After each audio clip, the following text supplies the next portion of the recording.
Como segunda teoría, ya muy brevemente por el tiempo que queda, hemos visto dos grandes grupos de teorías sociales, que es de lo que se trata, que sería el de la tensión, y por último, pues vamos a ver ahora por último hoy, el de los vínculos sociales, que es una teoría de Hirschi, que explica muy bien determinados tipos de delitos de carácter social también. Está inmersa dentro de las teorías que podemos llamar del control social informal, es decir, ya no el control formal de las instancias de control más paradigmáticas, como pueden ser la justicia, la policía, o para el que ya tiene problemas en el ámbito penitenciario, sino más bien con el control social informal, es decir, los individuos que les rodean, los grupos sociales en los que estamos inmersos, qué grupos de esos tienen influencia sobre el individuo y por qué. Y por lo tanto esta teoría de los vínculos sociales explica muy bien el tema del control social, que es el segundo que queríamos ver en este vídeo. Ellos dicen que los cuatro principales mecanismos de vinculación serían estos: el apego a los lazos emocionales con otras personas, el compromiso o las inhibiciones que pueda tener el individuo por temor a perder cosas que él tiene, por ese temor a la pérdida que hablábamos antes también, la participación en actividades convencionales del resto del grupo social y la creencia favorable a los valores establecidos. Es decir, estos cuatro mecanismos serían los más importantes que hacen que un individuo esté muy inmerso en un grupo social determinado. Dice entonces Hirschi que es mucho más probable que el individuo no cometa actos delictivos si estos cuatro mecanismos los tiene de manera adecuada y de manera muy intensa. Cuanto más problemas haya en el apego a los lazos emocionales con otras personas, al compromiso con la sociedad en general por temor a no tener determinadas recompensas sociales, cuanto menos participación en las actividades convencionales y cuanto menos creencias favorables tenga los valores establecidos, más probable es que el individuo cometa actos delictivos. Y por lo tanto, esta es una visión muy importante desde el punto de vista de cuál puede ser la explicación de algunos tipos de delincuencia, o de algunos tipos de delincuencia de algunos grupos sociales que la tienen precisamente por este mecanismo y no por el propio hecho de pertenecer a un grupo social. Por ejemplo, esto explicaría muy bien la delincuencia de determinados grupos sociales de carácter inmigrante. Es decir, es muy significativo no por el mero hecho de ser inmigrantes, sino porque realmente tienes más problema para tener apego con otras personas porque tu grupo social es muy reducido. En muchos casos, a lo mejor, un hijo solamente tiene a sus padres, y si los padres tienen una familia conflictiva, como veíamos antes el proceso de socialización, pues entonces este mecanismo falla de manera fundamental y de manera importante. Si no se tiene un compromiso con el resto de la sociedad porque está bastante cerrado, no tiene tantas oportunidades y por lo tanto participa poco en actividades sociales de la escuela y de otro tipo, lo que se hace es que se están potenciando uno por uno todos los mecanismos contrarios a tener esa vinculación positiva con el resto del grupo social. Es muy difícil entonces que se tengan creencias favorables a los valores establecidos, porque probablemente se tengan otros, o se recuerden otros, o no se digan muy claros los que tiene ahora, y por lo tanto la combinación muy negativa de todos estos cuatro elementos puede influir sobre un inmigrante, sobre todo un inmigrante que se está socializando en una sociedad nueva y que tiene muchos problemas para que estos mecanismos actúen de manera adecuada. Por lo tanto es muy importante desde el punto de vista de la prevención también, porque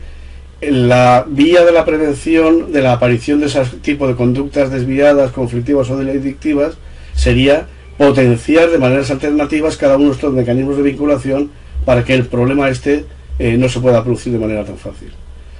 Y esos mecanismos de vinculación tienen lugar sobre todo en determinados contextos de vínculo social, que no debe sorprendernos que coincidan con los que veíamos que tenían que ver con el proceso de socialización, es decir, con los padres, con la escuela, con el grupo de iguales y con las pautas de acción convencionales. Por lo tanto, en el sentido de que nombraba últimamente de la prevención de la conducta delictiva o de la posibilidad de conductas desviadas o no deseables,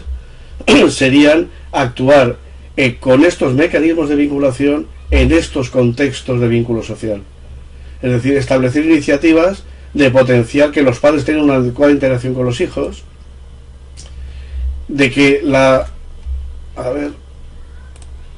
el grupo de iguales en lo posible sea un grupo de iguales adecuado, de que la escuela realmente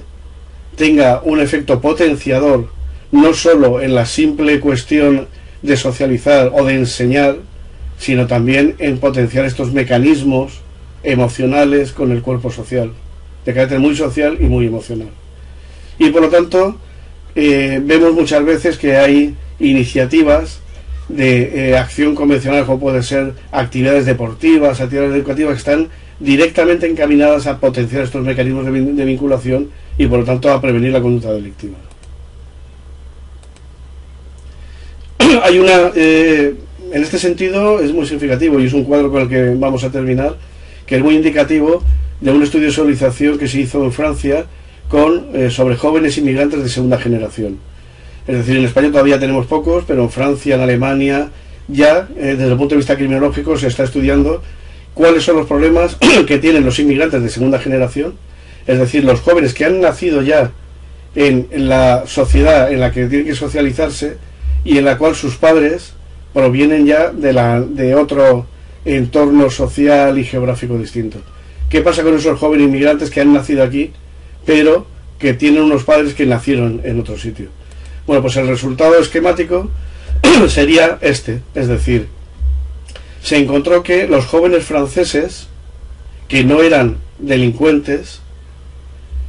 su vínculo principal de socialización estaba en la cultura francesa. Es decir, coincidían las metas y las vías de la cultura francesa para su proceso de socialización. Y tenían las vías adecuadas y las metas adecuadas, por supuesto. Con lo cual, los no delincuentes franceses estaban muy relacionados, no había ningún problema de control o de vínculo social entre la cultura francesa y la suya, que era la propia. En cambio, los delincuentes franceses,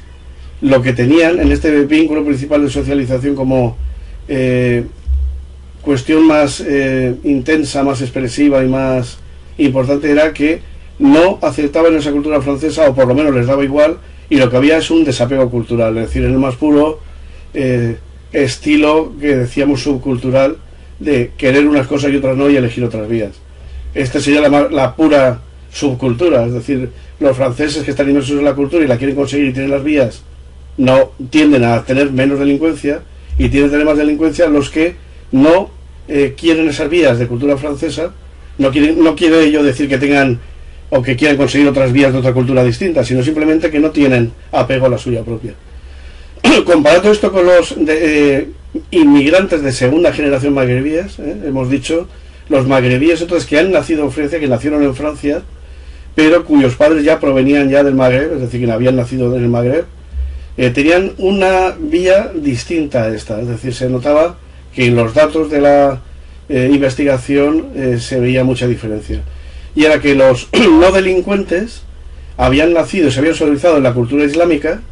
y por lo tanto no tenían ningún problema, porque los padres tenían interiorizada y les habían interiorizado precisamente esa cultura, y por lo tanto tendían a ser menos delincuentes. Y la diferencia con los magrebíes de segunda generación, en el problema de que cuando aparecía más delincuencia, era precisamente que querían tener como meta esa cultura, esas vías y esas metas económicas, sociales de tipo cultural francés, porque ya habían nacido allí. Sin embargo, a diferencia de los franceses, la cuestión principal no es que tuvieran un desapego cultural, sino que querían esos valores franceses, querían llegar a ellos, tenían intención, porque habían nacido, de conseguir las vías de cultura francesa, y sin embargo no podían acceder a ellas. Es decir, su vínculo principal era este, al contrario de lo que sus padres les habían interiorizado de manera más o menos consciente o de manera más o menos desviada, ¿no? No quiere decir que los padres no lo hicieran bien, sino simplemente que hay una mezcla de cultura islámica y cultura francesa en ellos, porque en determinados grupos sociales, como puede ser la escuela o los grupos sociales que no son familiares, sí les socializan en esa cultura francesa, mientras que los padres tendían, o por lo menos había un número mayor que se diferenciaba de los que eran franceses, en inculcarles también procesos de socialización de carácter islámico, y por lo tanto el problema venía aquí, no venía en ese desapego. Por lo tanto, esa sería una diferencia importante en el proceso de socialización, que puede ayudar a prevenir, después de un análisis adecuado, el tipo de delincuencia de estos individuos, y precisamente cómo intervenir para hacer que estos vínculos sociales sean más adecuados, que no haya problema entre ellos y que entonces la tendencia o la probabilidad a estar inmerso en una conducta desviada o delictiva sea mucho menor. Bueno, con esto hemos dado un repaso muy somero y muy breve de